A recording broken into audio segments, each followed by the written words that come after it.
Okay, go ahead, Brennan.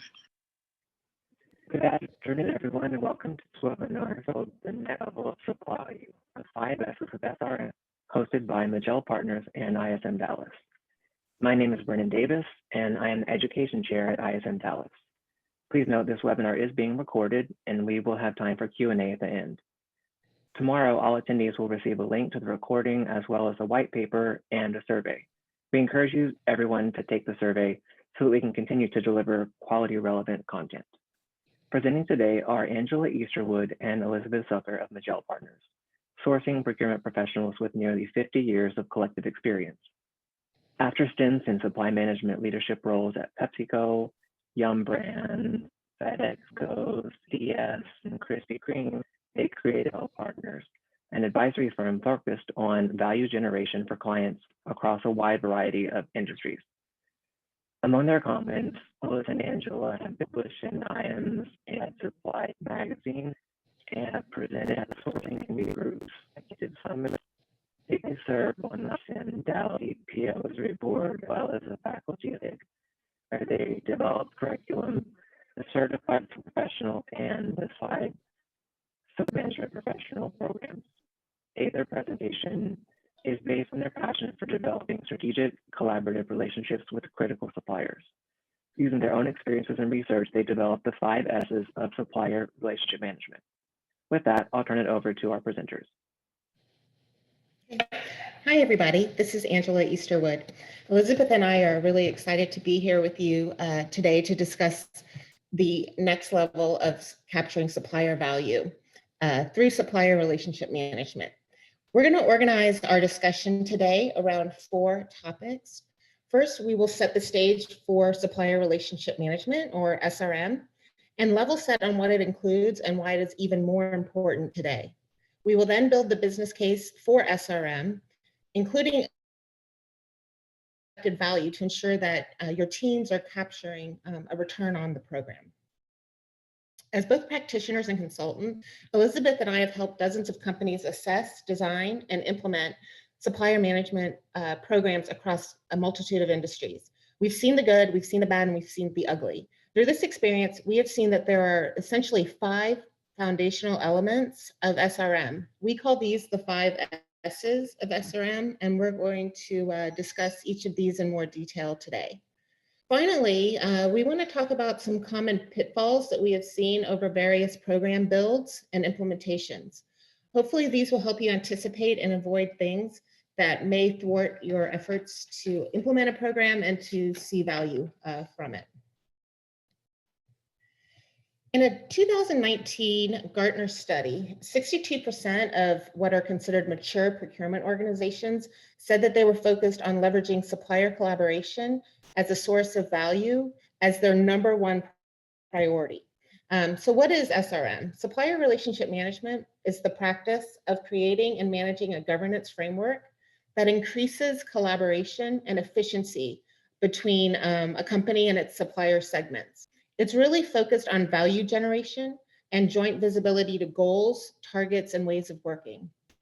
SRM is essentially the framework within which business decisions, activities, and relationships are managed. So, 2020 has been a crazy year, and the environment in 2020 has really been characterized by market uncertainty, shifts in customer preferences, and ongoing cost pressures, especially considering these challenges associated with the coronavirus pandemic, which has knocked down many established ways of capturing value. Sourcing is being called upon more than ever to deliver not only savings and supply reliability results, but also a competitive advantage for the business. Beyond delivering transactional cost reduction, sourcing is the main line to tap into the capability and market access of the supply base. And that's a source of value that has not been fully leveraged by a majority of organizations. There is now an interdependence between companies and their supply base that continues to grow. And the key to enhanced value is directly linked to recognizing and making this interdependence part of your overall sourcing strategy.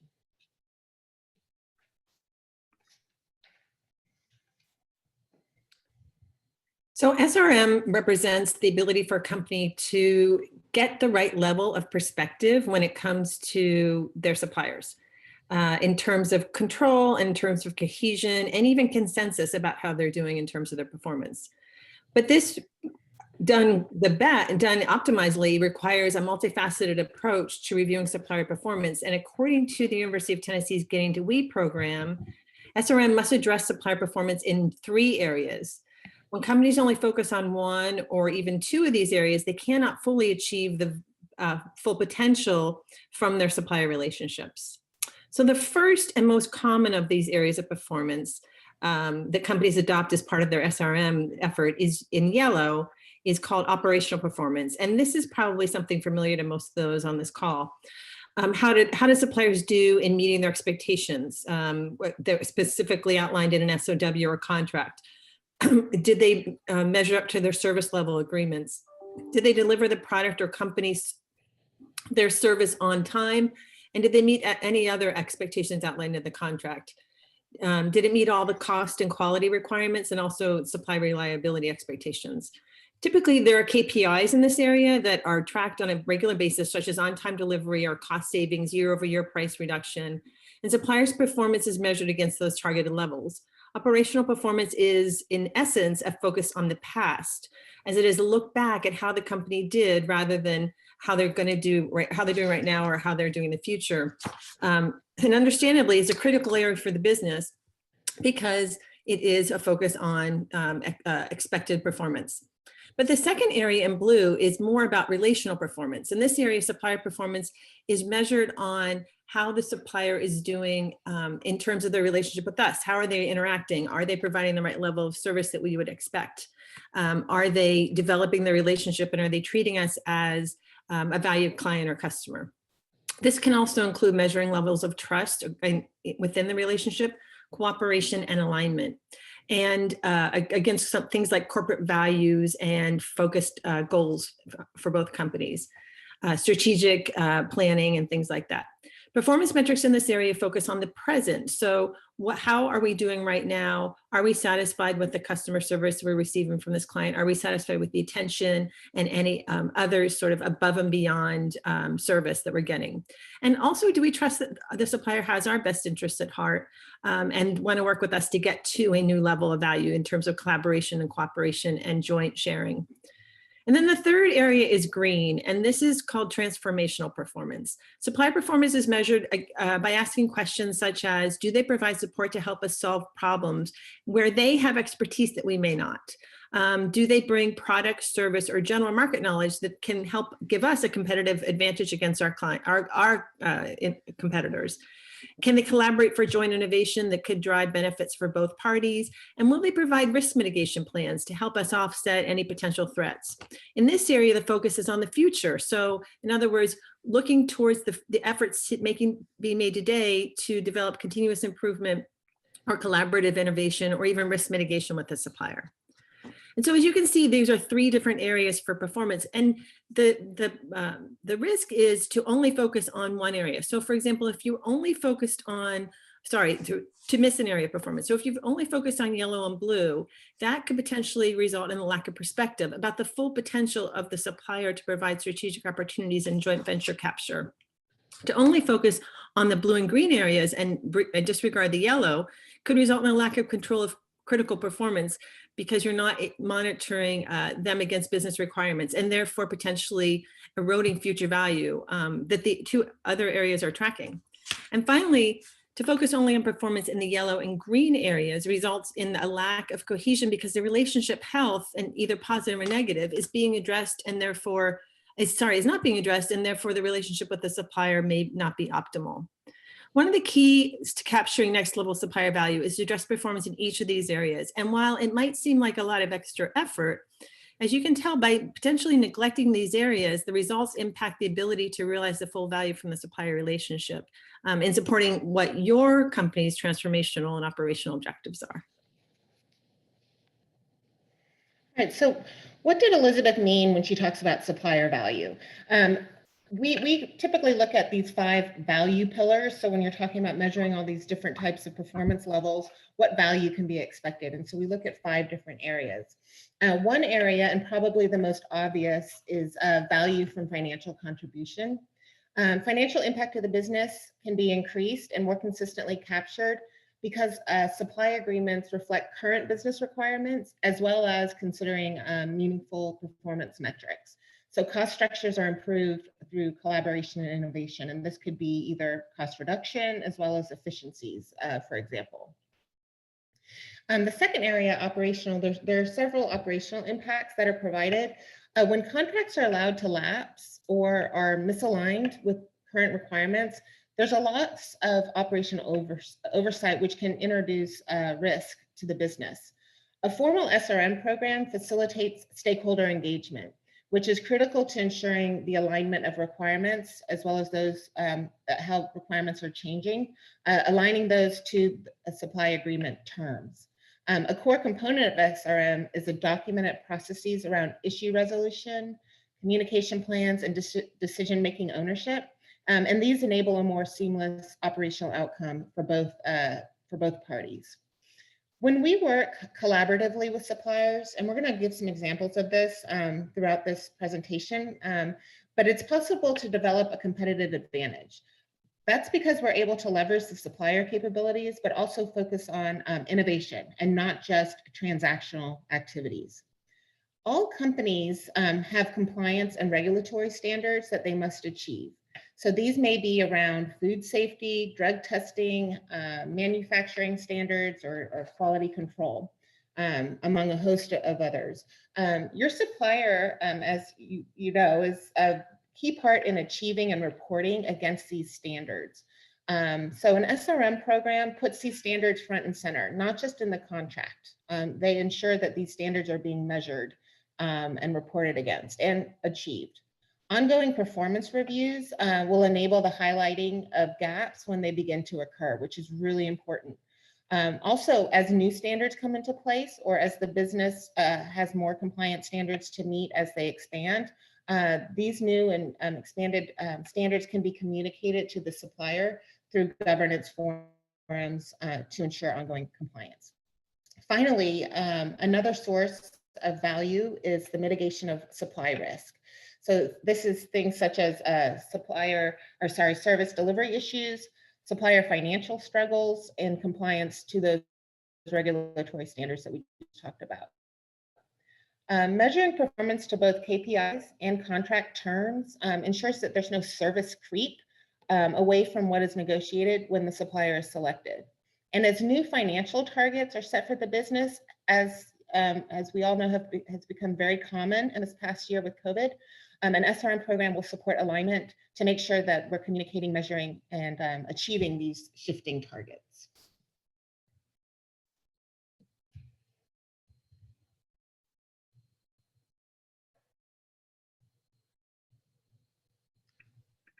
Yes, I started talking while I was mute. So how do sourcing teams optimize these supplier relationships, right? I mean, we've established the business case that it is necessary. And so we've developed a framework that we think is pretty straightforward, pretty simple. And we even started each of the areas of the framework with the same letter, so it maybe is easier to memorize. 5 S's of supplier relationship management. First, strategy, plan to win. Set your strategy so that you and your teammates and your internal stakeholders understand what is the end goal of the SRM program. Second is the stakeholders. As I just mentioned, those who care about the supplier relationship success, and they can be actually internal, and in some cases, maybe they're external, maybe they're suppliers or customers. And then the third S is selection. That is picking the right supplier for your needs, understanding the operational performance requirements, as I just mentioned, but also recognizing that there are important aspects of the relational and transformational needs. The fourth S is structure. Have a framework for SRM that's comprehensive enough to cover the scope of your supply arrangements, yet flexible enough by category and critical supply as things change. The SRM approach can also change. Excuse me. And fifth is solutioning. The SRM framework must include a pathway for continuous improvement and issue resolution that can be implemented across the business and used as needed. So the first S is strategy. To be effective, a new SRM program must have a plan for how it will be implemented and then operate within the broader organization. It must also be measured to demonstrate how it's adding value, right? Because there's effort being made, and so the business needs to see a return on that investment of effort. So be sure to define exactly what your SRM program is being established to achieve, and set quantifiable targets, and then track progress against those targets. So the strategy should include plans for onboarding the team and those who will be using the approach to supplier relationship management, as well as any other change management activities. If you're rolling out a new process across an entire functional group, decide how your colleagues and stakeholders can be educated to assure that they have effective adoption throughout the organization.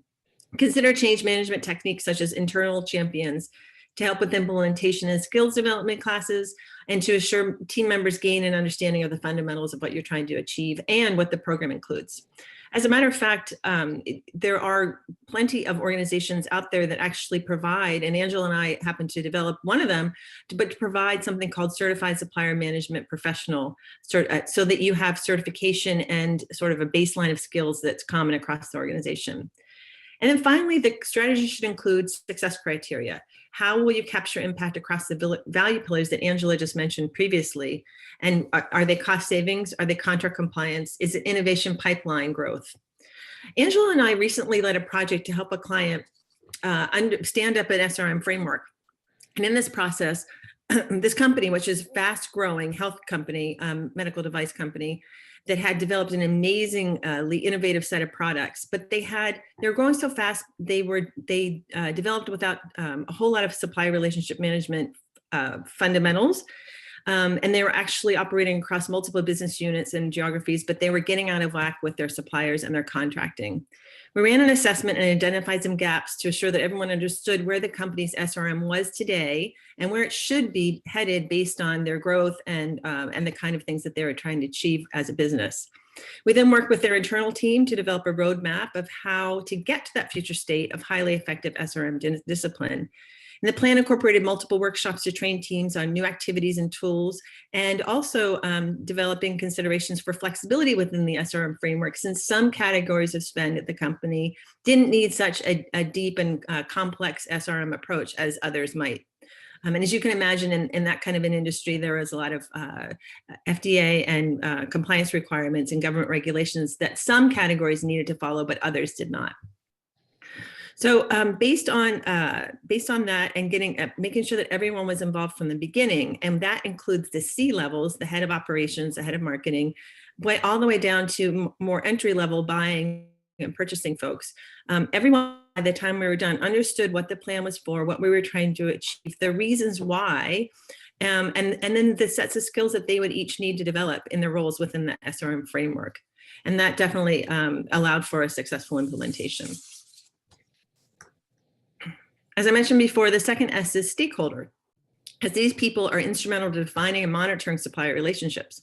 In fact, it's universally agreed that stakeholder alignment is critical for sourcing organizations to not only have a view to company objectives beyond cost, but also to ensure that requirements are consolidated and met by the suppliers in a way that leverages the company's needs. To fully capture value from suppliers, stakeholders must be involved in the ongoing management of those supplier relationships. There are a number of reasons for this. First, stakeholders typically are the primary drivers of the requirements that the supplier is expected to meet. Second, the stakeholder group usually includes the end user of the product or service that's being purchased, which makes them, if not experts, then clearly vested in having the right set of quality and reliability for that product or service. Finally, stakeholders frequently have a need to be part of the process, since they ultimately live with the results of the process. Therefore, they should help to set performance metrics as well as target levels for each metric, and be willing to provide feedback on a regular basis. So sourcing organizations to be leading the effort to coordinate and ensure that all stakeholders and requirements are included. When we consulted to a large consumer electronics manufacturer to help build their sourcing team capability, one of our deliverables was to develop a supplier scoring system. The client agreed that the scorecard should be balanced with operational, relational, and transformational metrics. So we were off to a good start. However, we quickly realized that our information to create the scorecard was incomplete. Not only did we not fully understand what the operational requirements needed to be, but we realized we needed input from operations, logistics, and finance. and that their participation was critical to providing not just the development of the scorecard, but also the ongoing feedback of how the suppliers are performing once the system was implemented. By involving that wider group of stakeholders who all had a vested interest in the supplier's performance, we sped up the implementation of the system while assuring that it was comprehensive enough to be effective.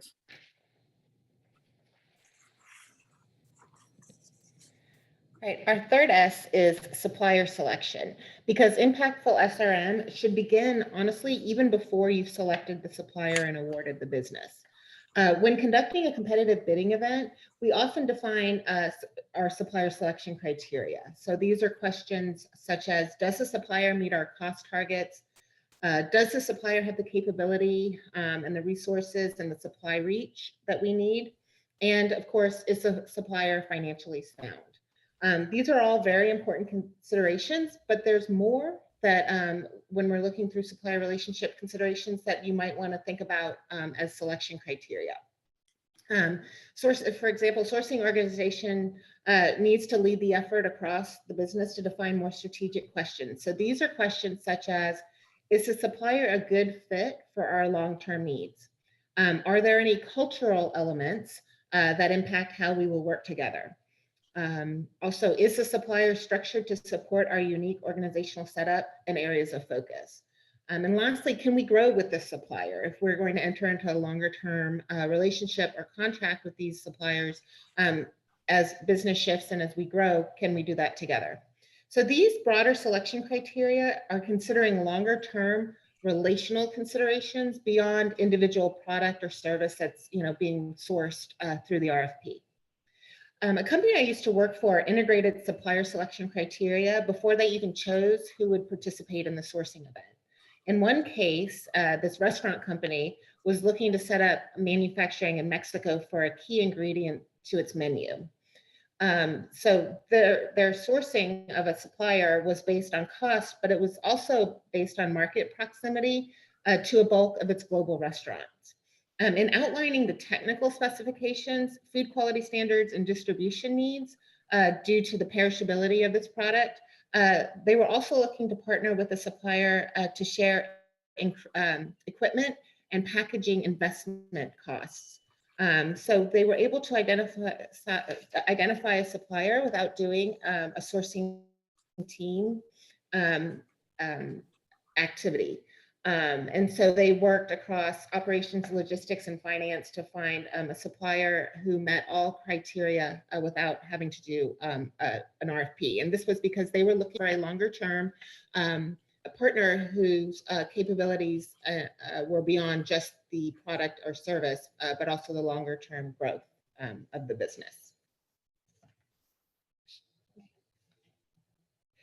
Our fourth S is structure. As successful SRM is supported by consistent framework elements. So how do we build out this SRM program, and what are those elements? These include things like standard communication protocols, issue resolution processes, and performance tracking and reviews, a regular schedule of reviews. It's important that we adopt these across the board for all suppliers in the most critical categories of spend.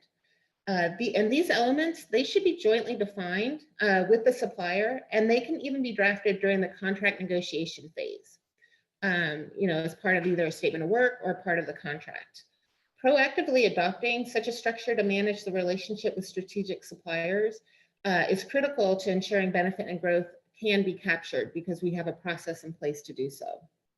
As Elizabeth mentioned a few minutes ago, an effective SRM performance tracking system must be a balanced view of the supplier relationship, and therefore include measurements on how they did operationally, which is a focus on the past, how they're doing today from a relationship standpoint, so a focus on now, and how they're doing transformationally, a focus on the future opportunities that both companies would like to capture.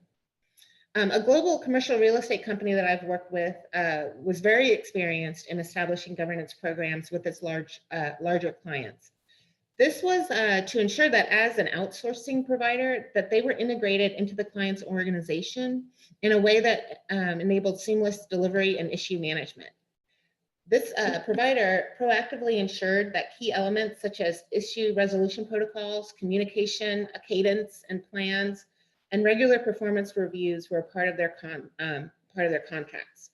They actually even proposed them in all RFPs that they were competitively bidding in. So it's entirely appropriate for the supplier to introduce these and to your company, and that you ask them what they have in place that you can leverage as a guideline if you don't feel like you have strong processes in place today.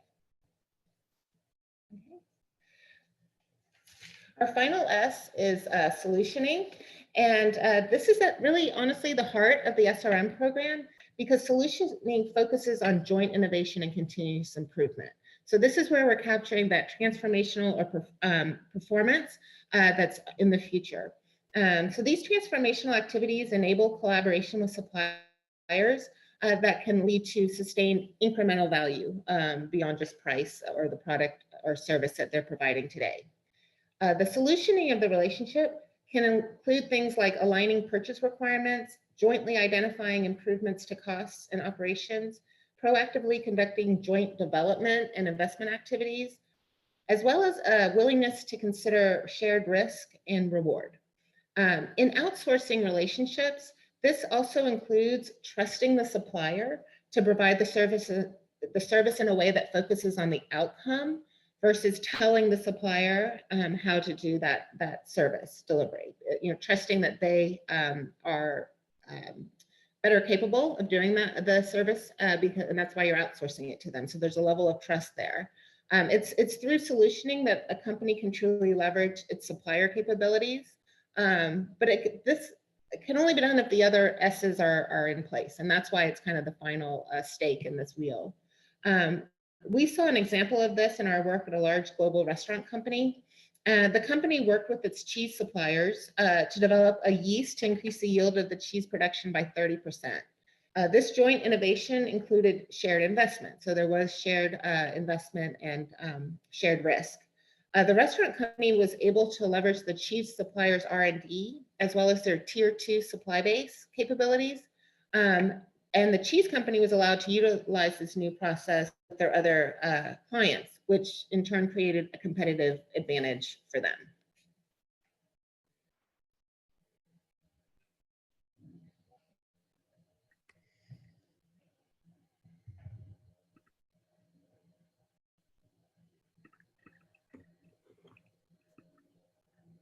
I think you're on mute. Oh, thank you. We can't see you. Sorry. Yeah, sorry. So Angela just finished up talking about the 5 S's. And, we think while we went into some depth explaining each one, we do think that they're pretty straightforward. But we also recognize that implementing them can be tricky. So in conducting several assessments of SRM programs for clients for the past few years, and also just doing some research on what other companies' experiences have been, we've identified the following pitfalls that commonly impact a company's ability to get the full value from their supplier management efforts. The first pitfall we see is being impatient and expecting too much too soon. Now, a strong SRM program requires time and relationship building, and the impacts of the program will be realized once all elements are put into collective action. So most of our SRM programs, while they begin at the contract or even pre-contract phase, as Angela mentioned, don't necessarily demonstrate value for at least a few months. And that's got to be okay. And it should be, expectations should be managed up front with the decision makers and leadership. However, these programs do continue to reap value throughout the life of the relationship. And it's also worth noting that not every supplier relationship needs such a structured approach to the management. However, longer-term supply agreements, suppliers that provide a critical item or service to the business should definitely be included in your SRM efforts. The second pitfall is focusing only on suppliers that are deemed strategic. So it's sort of contrary to what I just mentioned, but there is value that can be captured for all segments of spend categories. So a clear example has been recently with the shift in demand caused by COVID. Our friend Gio, who wasn't able to present with us today, works for a restaurant company that runs multiple Mexican restaurant chains, and his big strategic items for that business are beef and cheese in terms of ingredients. However, he has had to shift a lot of his time and effort and his team's time and effort to focusing more on things like personal protection equipment. As he mentioned, gloves are now super critical to keep the restaurants running. So while they don't represent large spend and they're not necessarily strategic to the business, they are critical to the business being able to operate. And so his point on all this when we were talking was, keep in mind that supplier relationships may be critical to the business. And so your SRM focus needs to make sure you align not only with who your strategic suppliers are, but also what are your critical items and sort of risk areas as well. A third pitfall to managing SRM is thinking of it as being in a silo. So sourcing organizations may own and even drive the implementation of an SRM program, or might be leaders of such a program, but it's not going to be effective if supplied by just one or two functional groups. So the company that I used to work with had a critical supplier that was introduced and then managed by somebody in the C-suite. In other words, it wasn't even being managed by the end users of the product or by the supply management team. And guess what? When critical quality issues came up, we had no ability to correct the situation. So managing this supplier in a silo from the C-suite actually hurt the company, because we were behind the 8 ball at all times trying to correct the quality, and that supplier was relying on their internal relationship with one of our leaders. It was a big problem, and it continues. It persists to this day, even though I've left the company. The next pitfall that we look at is not using SRM as a bargaining tool. Many times, when we're thinking about suppliers, we're always thinking about how do we get more from the relationship? How do we improve our negotiation leverage against them? And we have seen that some companies want to use SRM to get lower pricing or to demand a preferred status as a customer. And that's not going to work in this approach, because that is based on the company or your, as a buying company, self-interest, but it doesn't show the supplier any commitment to collaboration or where they can see value in the relationship. And honestly, suppliers, when they can, will run from you as a customer, especially the strategic ones, if you treat them like they're a commodity when they're not. So a client that we were working for was trying to improve their relationship with one of their customers. They provide facilities management to this customer. Our client wanted to implement a structured governance program focusing on more open exchange of information and formal metrics for their performance. However, the customer, while at first showed some interest in the program, they seemed to lose interest and quickly reverted back to the position of, we want you to give us the pricing in the contract no matter what, no matter how much our services have expanded. The SRM program didn't even get off the ground, and ultimately the facilities management company, who is a leader in their field, a multi-billion-dollar company, decided that they were not going to be so eager to participate in the next RFP bid because they didn't see their customer making the same level of effort that they were. The next pitfall is that neglecting the supplier, the health of the relationship. And it's very easy to neglect the relationship, especially the health of the relationship, especially if the operational performance is actually meeting expectations. That goes back to one of the earlier slide that I showed you. The most common area is focusing on operational performance, but you don't want to find out later, because you've neglected the supplier relationship, that you're your supplier's least favorite customer, especially when you're in need of something critical for them. There are so many examples of this happening during COVID, during the supply crisis, when supply was at risk, and many companies realized that because they had been neglecting that supplier relationship, that all of a sudden they were on the short end of supplier allocations. A lot of discussion has been generated actually at many different forums about this situation. So the point is that don't think of SRM just as a scorecard, but consider it to be a broader approach to the overall relationship. It should facilitate positive supplier relations by assuring periodic health assessments, just to see how everything's going, not just from your point of view, but also from the suppliers. How are they thinking about their relationship? What did they need to get out of the relationship, and where might that be falling short? And we're not talking about economics, but are there other areas of concern or even negative aspects of doing business that the supplier needs to share with you? Because those things might be eroding potential value.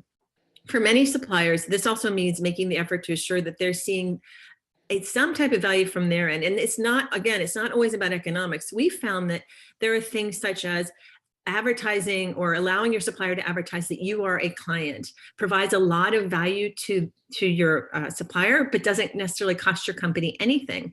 If you can have your logo affixed to one of their customer sheets or a marketing type of material, does that help your supplier? And again, doesn't cost you anything unless it goes against a privacy policy that you might have, which we know those exist.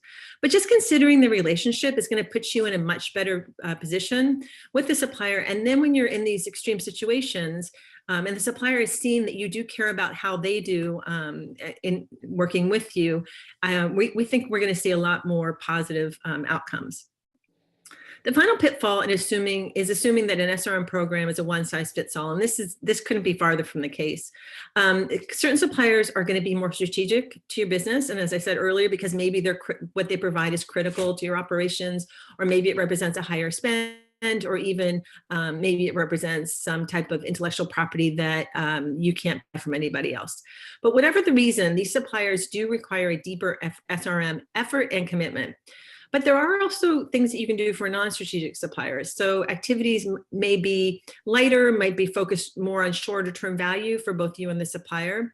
But it's important to recognize that whatever your SRM program is, it has to have some flexibility. When Angela and I created that SRM program I mentioned earlier for the healthcare provider, it was important that the framework was created with flexibility, and I think I even mentioned that because we were implementing across their entire procurement and sourcing organization that managed multiple categories, some of which were very critical and others of which would have been considered more commodity items or less critical to the business. So each business unit has segmented their suppliers and then determined based on who those suppliers were and what categories they were in, how they would implement the SRM program. And that flexibility was really important because we were faced with some people telling us this wasn't for them and we're not going to use it. So being flexible is definitely critical. Okay, so as we wrap up our presentation today, we want to acknowledge that SRM is a journey, and it's not just something that you can do quickly overnight, especially when you're talking about collaborating with stakeholders and identifying suppliers to partner with, and shifting how you work with them. And so we just want to talk about a little bit of the components of, what needs to be in place as you consider putting a broader SRM program in place. It requires a shift in thinking and how you work, and not only internally, but with your suppliers. You're going to have to do things differently if you're expecting a different outcome with your suppliers. Companies must reframe their view of supplier relationships, and specifically by committing to relationships that have longer term benefits in mind, not just a year-over-year price reduction. And it also requires a view that supplier relationships can be powerful and can be a part of establishing a competitive advantage. And once that is done, it's recognizing that they're not all just simple transactions in your relationship with suppliers. This recognition that suppliers are not just transactional partners, which we've harped on, I know, a few times already, but it includes making sure that you segment your supplier relationships by the opportunity for value, and then understanding how those higher priority relationships might or will require investment of both time and resources.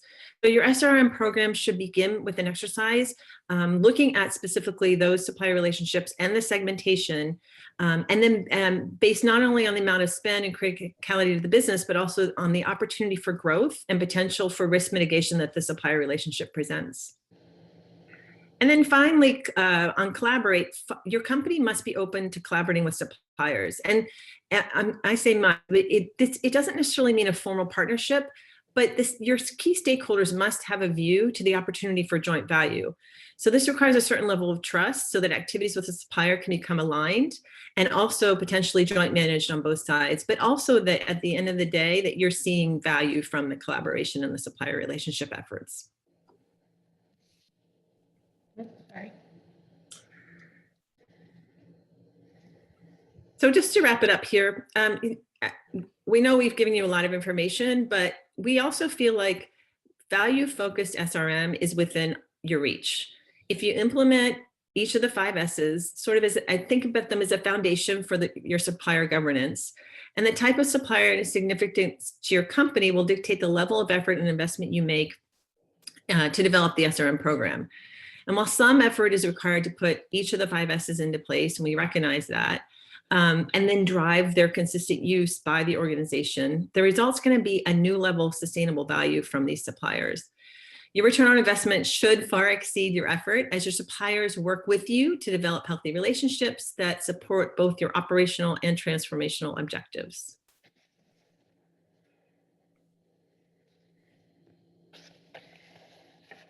We are more than happy to take questions if people want to either put them in the chat or just, I don't know, Brendan, if people can unmute and just go ahead and ask live, but we're happy to take whatever questions we. And I think Brennan mentioned also that the white paper that we did on this will be distributed, I think, sometime tomorrow, so, as well as, I don't know, the presentation. But. Right, the slides and the white paper. Mm-hmm. So I'll kick it off with a question for you guys. One thing that I've seen is I'll have a stakeholder that's a supplier that's been in the company for, I don't know, decades, and they have a very close relationship with the stakeholder. Do you have any tips and tricks, useful information to kind of have sourcing get injected into that relationship in a positive way? Yeah, I think we do. Yeah, we've all seen that, either where the supplier, feels like their interface is the stakeholder and sourcing is not their point of contact. I think we need to recognize that in some cases, other parts of the business own the supplier relationship, and that's okay. I would, for instance, marketing as an organization typically owns their supplier relationships.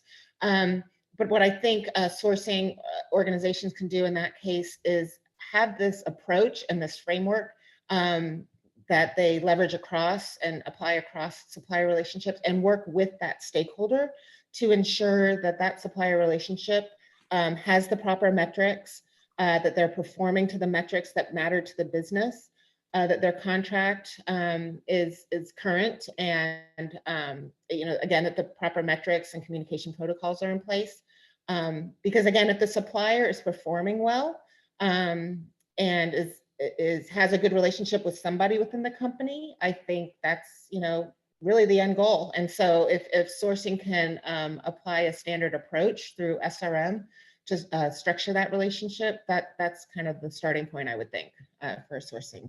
Yeah, and I would second that. The getting that data on the supplier performance. I mean, I don't know, Brendan, if this is a case, but it could be that the supplier is performing well and that it's doing exactly what you all are contracting them to do.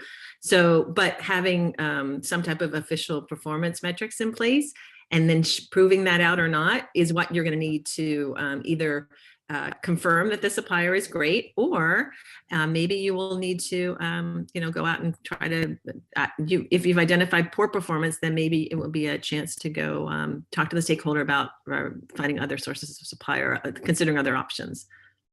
But it's certainly not an easy situation. I think we've all experienced it at some point or other. Yeah, thank you for that. If anyone else has any other questions, you can unmute yourselves or just type in the chat if you prefer. We'll hang on for a little bit.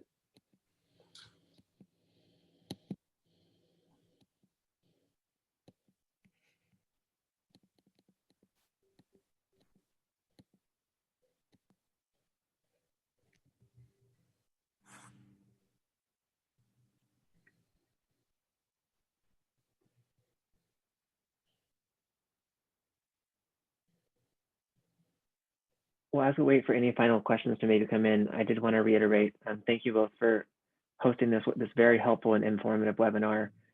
The white paper, the slides will be presented to everyone that attended the webinar today, and the link will also be posted on our ISM Dallas website as well.